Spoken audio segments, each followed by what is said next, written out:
நான் எவ்வளவு சொன்னாலும் அவர் கேட்க மாட்டேங்கிறார் டாக்டர். நான் இருக்கிற இந்த நிலைமையில அவர் எப்படி கல்யாணம் பண்ணிக்க முடியும்? மோகன் ரொம்ப நல்லவரே. அவர் ஏமாத்த எனக்கு இஷ்டம் இல்ல.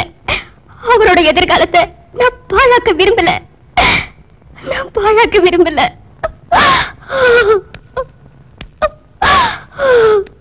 அந்த பையன் உன்னை மனசார காதலிக்கிறானா?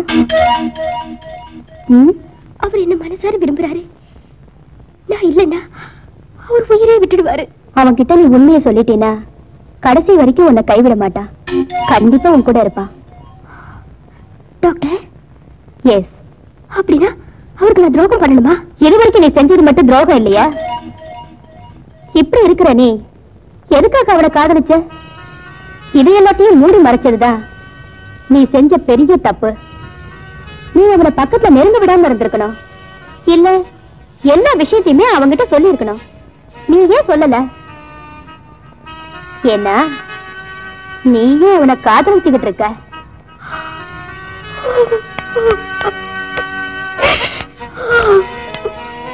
இவ்வளவு ஆனதுக்கு அப்புறம் நீ ஏன் கவலைப்படுற? அவங்கிட்ட எல்லாத்தையும் சொல்லிடு. அதுக்கப்புறம் உன்னை கல்யாணம் பண்ணிக்கிறதா இருந்தா பண்ணிக்க. அதுல தப்பே இல்லை. இதை விட்டா உனக்கு வேற வழியே இல்லை.